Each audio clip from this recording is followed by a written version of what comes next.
தாவேக தலைவர் விஜய் அவர்கள் கட்சி ஆரம்பிச்சு ஓராண்டுக்கு மேல ஆயிடுச்சு. ஆனா இன்னைக்கு வரைக்கும் ஒரு முறை கூட பத்திரிகையாளர்களை சந்திக்கல அப்படின்னு ஏகப்பட்ட விமர்சனங்கள் அவர் மேல வைக்கப்படுது. உண்மையிலே விஜய் அவர்களுக்கு ஏன் பத்திரிகையாளரை சந்திக்க பயம் அப்படின்ற கேள்வியும் தொடர்ச்சி அவர் மேல வைக்கப்படுது. பத்திரிகையாளர்களை சந்திக்காம இருக்கிறது பயமா இல்ல யுக்தியா? பயங்கர ஆக்டிவா தன்னோட பொலிட்டிக்கல் மூவ்ஸ் எல்லாத்தையும் பண்ணக்கூடிய விஜய் ஏன் ஒரே ஒரு விஷயத்துல மட்டும் ரொம்ப ரிசர்வ்டா இருக்காரு? இவர் ஏன் பிரஸ் மீட்னு ஒன்று வைக்கவே மாட்டாரு? அவர் பயந்து நடுங்கி போயிருக்காரு, பிரஸ்ஸை பார்த்தாலே அவருக்கு பயம் அப்படின்னு அவர் மேல குற்றச்சாட்டுகளையும் அவதூறுகளையும் அள்ளி வீசிட்டு இருக்காங்க. ஆனா உண்மையிலேயே யோசிச்சு பார்த்தா திரு விஜய்னு மட்டும் கிடையாது, இதுக்கு முன்னாடி தமிழ்நாட்டில் இருந்தக்கூடிய மிகப்பெரிய அரசியல்வாதிகளாகட்டும், அம்மையார் ஜெயலலிதா ஆகட்டும், திரு நரேந்திர மோடி ஆகட்டும், இன்னைக்கு இருக்கக்கூடிய திரு அமித்ஷா அவர்களாகட்டும், இவங்க யாருமே பிரஸ்ஸை சந்திக்க மாட்டாங்க. ஆனா அவங்க எல்லாருமே ஒரு பவர்ஃபுல் பர்சனாகவும் ஒரு ஆட்சியில் இருந்த ஒரு ப்ரூவன் லீடர்ஸாகவும் தான் இருந்திருக்காங்க. காரணம் என்ன அப்படின்னா, இவங்க எல்லாருக்கும் மீடியா அப்படின்றது எந்த அளவுக்கு ஒரு இன்ஃப்ளூயன்ஸ் பண்ணும் அப்படின்றத தெரிஞ்சதுனால தான் இவங்க பிரஸ் மீட் கொடுக்கறதுக்கு மறுக்கிறாங்க. இப்போ நம்மளை பொறுத்த வரைக்கும் விஜய் அவர்கள் பிரஸ்ஸை சந்திக்காம இருக்கிறது அவரோட பயமா இல்லை ஸ்மார்ட் மூவ்னு பார்த்தா உண்மையிலே ஸ்மார்ட் மூவ் தான். ஏன் அப்படின்னா இதை ஒரே ஒரு உதாரணத்தை வச்சு இந்த ஒட்டுமொத்த கதையை நம்ம முடிச்சிடலாம். கேப்டன் கேப்டன் அப்படின்னு மக்களால் கொண்டாடப்பட்ட ஒரு நபர் தான் திரு விஜயகாந்த் அவர்கள். அவர் சினிமாவில் மட்டும் இல்லை, தன்னோட வாழ்க்கையிலையுமே ஒரு ரியல் ஹீரோவாக இருந்தவர் தான். அவரை பற்றி பக்கத்தில் நெருங்கி பழகினவங்களுக்கு தெரியும் எப்பேற்பட்ட ஒரு மனுஷர்னு. நான் என்ன சாப்பாடு சாப்பிட்றனோ அதே சாப்பாடு தான் என்னோட கேரவனில் வேலை பார்க்குறவங்களாகட்டும், இல்லை என்னோட ஒட்டுமொத்த ஷூட்டிங் ஸ்பாட்டில் வேலை பார்க்குறவங்களாகட்டும், அவங்க அத்தனை பேத்துக்கும் ஈக்குவலான சாப்பாடு போகணும். எனக்கு கூல்ட்ரிங்க்ஸ்னா அவங்களுக்கும் கூல்ட்ரிங்க்ஸ், நான் இளநீ குடிக்கிறேன்னா அவங்களும் இளநீ குடிக்கணும். இப்படி ஏகப்பட்ட விஷயங்களை ஈக்குவாலிட்டியை கொண்டு வந்த ஒரு நபர் தான். அவர் கட்சி ஆரம்பிச்ச உடனே என்ன பண்ணார் அப்படின்னா ரொம்ப யதார்த்தமா இருந்தாரு. இந்த மீடியாவை முழுக்க முழுக்க நம்பினாரு. பத்திரிகையாளர் சந்திப்புல அவர் எப்படி பேசுவார்னா, பக்கத்து வீட்டுக்காரங்கள்ட்ட எப்படி பேசுவாங்க, வீட்டுக்குள்ள எப்படி பேசுவாங்களோ அது போல ரொம்ப யதார்த்தமான கருத்துக்களை முன் வச்சாரு. ஆனா அதுல அவர் தெரியாம செஞ்ச ஒரு தவறு என்னன்னா, அவர் மீடியாவை முழுக்க முழுக்க நம்பினாரு. ஆனா அந்த மீடியா அவரை என்ன பாடுபடுத்துச்சு அப்படின்றது இன்னைக்கு எல்லாருக்குமே ரியலைஸ் பண்ணி பார்ப்பாங்க. அவரை உண்மையிலேயே நேசிச்ச எல்லாருமே சொன்னது என்னன்னா, அவரை நீங்க புரிஞ்சுக்க மாட்டீங்க, அவர் உண்மையிலேயே ஒரு நல்ல மனிதர், அவரை புரிஞ்சுக்கோங்க அப்படின்னாங்க. அப்பேற்பட்ட நல்ல மனிதரையே காலி பண்ணது, அரசியல இருந்து அப்புறப்படுத்தினது இந்த மீடியா தான். அவரோட ஹெல்த் இஷ்யூஸ் வந்தது, அதுல எந்த விதமான மாற்று கருத்து இல்லை. ஆனா உண்மையிலேயே பாருங்க, யதார்த்தமா பேசின ஒரே ஒரு காரணத்துக்காக அவரை ஒட்டு மொத்தமா ஒரு ஜோக்கர் ஆக்குனது இந்த மீடியா தான். ஆனா அதே மீடியா தான் அவர் மறைஞ்சதுக்கு அப்புறம் அன்னைக்கு அவர் கண்டென்ட்டா இருந்தாருன்னு சொல்லிட்டு 3 நாளா கேப்டன் விஜயகாந்த் அவர் மறைஞ்சு போனப்ப அவரோட நினைவுகளை போற்றும் விதமாக அவரோட பாடல்கள் இது எல்லாத்தையுமே போட்டாங்க. எஸ்பெஷலி தமிழ்நாடு மீடியா எப்படி ஒர்க் ஆகுதுன்னா, ஒரு அஜெண்டா, ஒரு ப்ரொபகண்டாவோட தான் ஒர்க் ஆகுது. அதுல நம்ம பாராட்டப்பட வேண்டிய ஒரு 2 நபர்கள் இருக்காங்க. திரு அண்ணாமலை ஆகட்டும், திரு சீமான் அவர்கள் ஆகட்டும். இவங்க 2 பேரும் பிரஸ் பீப்புளை ஹேண்டில் பண்ற மாதிரி இன்னைக்கு ஆட்கள் இங்க இல்ல. உடனே இவங்க ஹேண்டில் பண்றாங்க, அதனால மத்தவங்களாம் முட்டாளா அப்படின்னு கேட்டா அப்படி கிடையாது. இவங்க 2 பேரும் மீடியா இவங்களை கேள்வி கேட்கதோ இல்லையோ, ஆனா இவங்க மீடியா நோக்கி கேள்வி கேட்பாங்க. நீங்க நல்லா பாத்தீங்கன்னா ஒரு உதாரணத்துக்கு சொல்ல முடியும். சீமான் ஆகட்டும், அண்ணாமலை ஆகட்டும், அவங்கள டீல் பண்ணும்போது பிரஸ் பீப்புளோட பாடி லாங்குவேஜ் ஆகட்டும், கேட்கக்கூடிய விதம் பாருங்களேன், ரொம்ப செட்டில்டா தான் இருக்கும். ரொம்ப ஒரு சிலர் மட்டும்தான் அவங்க கிட்ட ஆர்கியூ பண்ற மாதிரி, கான்ட்ரவர்ஷியல் கிரியேட் பண்ற மாதிரியும் கேள்விகள் கேட்பாங்க.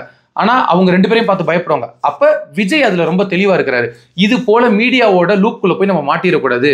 ஒரு உதாரணத்துக்கு சொல்லணும்னா, விஜய் பேசுறாரு, பேசும்போது ஒரு தேதியை மாத்தி சொல்லிடுறாரு. 26ஆம் தேதியை 25ஆம் தேதி சொல்லியிருப்பான்னு ஒரு வாதத்துக்கு வச்சுப்போம். இந்த மீடியா என்ன பண்ணும்? மீடியா முன்பு உளறிய விஜய், தற்குறித்தனமாக பேசிய விஜய், எந்த விஷயமும் தெரியாமல் மீடியா முன்பு மீண்டும் மீண்டும் உளறிய விஜய், இப்படி போட்டு போட்டு போட்டு அவர் கட்சியை காலி பண்ற வேலையை தான் செய்யும். அதனாலதான் உங்க எல்லாருக்குமே பயங்கர விருப்பா இருக்கு. என்னடா இவர் மீடியாவை மீட் பண்ண மாட்டாரு? அவர் கட்சியின் கொள்கை சொல்லியிருக்காரு, கொள்கை தலைவர்கள் சொல்லியிருக்காரு, தத்துவம் என்னன்னு சொல்லியிருக்காரு, கூட்டணி நிலைப்பாட சொல்லியிருக்காரு, அவரோட அரசியல் எதிரிகள் யாருன்னு சொல்லியிருக்காரு. இதையெல்லாம் தாண்டி இவர் ஏன் மீடியாவை மீட் பண்ணல? உங்களுக்கு என்ன பிரச்சனை? அவர் மீடியாவை மீட் பண்றாரு, மீட் பண்ணாம போறாரு. அது அவரோட தனிப்பட்ட விருப்பங்க. அவர் கட்சியை எப்படி வழி நடத்தணும், அவர் தொண்டர்கள் எப்படி வழி நடத்தணுன்றது அவர் தெளிவா இருக்கிறாரு. நீங்க இவ்வளவு அக்கறை எடுத்து போறீங்க. காரணம் என்னன்னா, இவர் மீடியா முன்னாடி வருவாரு, இவரை ஏதாவது ஒரு விஷயத்துல மாட்டுவாரு, நம்ம அவரை ஜோக்கர் ஆக்கிடலாம், கண்டென்ட் ஆக்கிடலாம் அப்படின்னு நினைக்கிறாங்க. ஆனா நம்ம கேள்விப்பட்ட தகவல் வரைக்கும் அவர் மீடியாவை ஒருபோதும் சந்திக்க போறதில்லை. சமீபத்தில் கூட அவரோட கட்சியின் 2ஆம் ஆண்டு தொடக்க விழா நடந்தது. அதுல அவர் என்ன சொல்றாரு தெரியுமா? ஒரு நல்லவன் அரசியலுக்கு வந்தாலே இவங்க எல்லாம் பயந்து நடுங்கி ஓடுவாங்க. ஆனா மக்களுக்கு பிடிச்ச ஒருத்தன் அரசியலுக்கு வந்தாருன்னா கண்டிப்பா அவங்களுக்கு என் மேல பயங்கர காண்டு இருக்கதானே செய்யும் அப்படின்ற துணியில அவர் பேசினாரு. அப்போ அவருக்கு தெரியுது அவரோட வெயிட்டேஜ் என்ன, அவரோட புகழ் எந்த அளவுக்கு இருக்கு, அவர் எந்த அளவுக்கு ஒவ்வொரு வீட்லயும் போய் ரீச் ஆயிருக்காரு. வீட்டுக்கு ஒரு ஓட்டுன்னு சொல்லிட்டாங்க சர்வேல. இதுக்கு மேல என்னங்க வேணும்? இது நம்ம சொன்னதுல உளவுத்துறை ரிப்போர்ட்டே கவர்மெண்ட்டுக்கு கொடுத்தது. ஒரு பப்ளிக் அப்பியரன்ஸ்ல வரும்போது, ஒரு அவார்ட் ஃபங்க்ஷன் ஆகட்டும், இல்ல ஆடியோ ஃபங்க்ஷன் ஆகட்டும், ரொம்ப ரிசர்வ்டா இருப்பாரு. ஆனா கேமரா முன்னாடி போயிட்டாருன்னா அவர் ஒரு புயல் அப்படின்னு அவரோட ரசிகர்களாகட்டும், பல இயக்குநர்களாகட்டும் சொல்லியிருக்கிறாங்க. அப்பேற்பட்ட விஜய்க்கு ஒரு 30 கேமரா இல்ல 35 கேமரா 35 சேனல்ஸ் முன்னாடி நின்று பேசுறது பயமா இருக்குமா அப்படின்னு கேட்டா ஆச்சரியப்படக்கூடிய ஒரு விஷயம் தான். ஒருவேளை உண்மையிலேயே நீங்க விஜய் கிட்ட வந்து அவரோட தத்துவத்தை பத்தி தெரிஞ்சுக்கணும், அவரோட கொள்கைகளை பத்தி தெரிஞ்சுக்கணும் அப்படின்னா கேள்வியை மெயில் அனுப்புங்க. அவங்க கட்சியோட வெப்சைட் இருக்கு இல்லையா, அதுல போனா அவரோட மெயில் ஐடி இருக்கு, அவங்க மெயில் ஐடி, அதுல அனுப்புங்க. உங்க கேள்வி என்னன்னு கேளுங்க. கேட்டா அவர் பதில் சொல்ல போறாங்க, எங்க கட்சியின் நிலைப்பாடு இதுதான் அப்படின்னு. அப்ப நோக்கம் அது கிடையாது. விஜய் லைவ்ல இருந்தாருன்னா அவர் அட்டாக் பண்ணலாம், கேள்வி கேட்கலாம், ட்ரிகர் பண்ணி விடலாம், ஏதாவது உளறுவாரு, மாட்டுவாரு, கண்டென்ட்டா மாட்டிடலாம். நம்ம ஒரு விஷயத்த உறுதியா சொல்றோம், ஒருவேளை விஜய் அவர்கள் பத்திரிகையாளர்களை சந்திச்சும் கூட தெளிவான நிலைப்பாடு, தெளிவான விளக்கம் கொடுத்தாலும் கூட அதுல ஒரு குறையை கண்டுபிடிச்சு மீடியா முன்பு பதுங்கிய விஜய், பம்பிய விஜய், ஆளுங்கட்சிக்கு பதுங்கிய விஜய், இப்படி ஏகப்பட்ட தம்ப்நெயில்ஸ் போட்டு அவரை ஜோக்கராக்கிற வேலையை தான் ப்ரொபகண்டா வச்சு நடக்கக்கூடிய மீடியா சேனல்ஸ் பண்ணும். இப்போ விஜய் அவர்கள் இன்னும் ஒரு தேர்தல் கூட சந்திக்கல, டிவிகே கட்சி சந்திக்கல. ஆனா நாம என்ன சொல்றோம், ஆல்ரெடி அவங்க ஜெயிச்சுட்டாங்க. எப்படி ஜெயிச்சுட்டாங்க?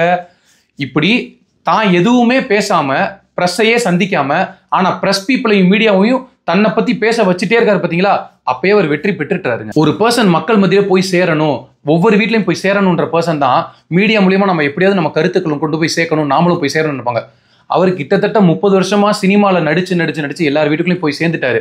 அதனாலதான் அவர் தெளிவா முடிவெடுத்துட்டாரு, நம்ம எந்த ஒரு கான்ட்ரவர்சிகளையும் போய் மாட்டாம கொள்கை, கோட்பாடு, மக்கள் பிரச்சனை இதை நோக்கி நம்ம பயணம் செய்வோம் அப்படின்னு. நமக்கு தெரிஞ்ச தகவலின்படி நாம உறுதியா ஒரு விஷயத்த சொல்லலாம். எப்படி திரு அண்ணாமலை, சீமான் அவர்கள்லாம் வந்து முன்னாடி நின்றுட்டு பத்திரிகையாளர்கள் நேரா நிக்க வச்சுட்டு பல கேள்விகளுக்கு பதில் சொல்லுவாங்களோ அது போல விஜய் ஒருபோதும் பண்ண மாட்டாரு. அம்மையார் ஜெயலலிதா அந்த வேலையை பண்ண மாட்டாங்க, திரு மோடி அவர்கள் பண்ண மாட்டாங்க. ஆனா அவங்க எல்லாரும் என்ன பண்ணுவாங்கன்னா, அவங்க சூஸ் பண்ணுவாங்க ஒரு பர்டிகுலர் பர்சனை, அது நார்த் இந்தியன் மீடியாவாகட்டும் இல்ல இன்டர்நேஷனல் மீடியாவாகட்டும், அவங்களை கூப்பிட்டு அவங்களுக்கு ஒரு பேட்டி கொடுப்பாங்க. அப்படி அம்மையார் ஜெயலலிதாவோட பேட்டியெல்லாம் ரொம்ப நேர்மையா நடந்த பேட்டியெல்லாம் பல பேட்டிகள் இருக்கு. அது போல விஜய் அவர்கள் சூஸ் பண்ணுவாரு அவர் யாருக்கு பேட்டி கொடுக்கணும் அப்படின்னு. உண்மையிலேயே கொள்கைக்காக யார் வேலை செய்யறாங்களோ அப்படிப்பட்ட ஜேர்னலிஸ்டுக்கு ஒரு நாள் அவர் பேட்டி கொடுப்பாரு. மற்றபடி இந்த கூட்டத்தோட கோவிந்தா போடுற எந்த ஊடகத்துக்கும் அவர் பேட்டி கொடுக்க போறது இல்லை. நம்மளுடைய இறுதியான கருத்து என்னன்னா, தமிழகத்துல மீண்டும் ஒரு முறை ஐயா விஜயகாந்த் அவர்களுக்கு நடந்தது போல எந்த ஒரு அரசியல்வாதிக்கும் நடக்கக்கூடாது. அதனால திரு விஜய் அவர்கள் பிரஸ் மீட் கொடுக்க மாட்டாருங்க, கொடுக்கவும் வேண்டாங்க. நன்றி.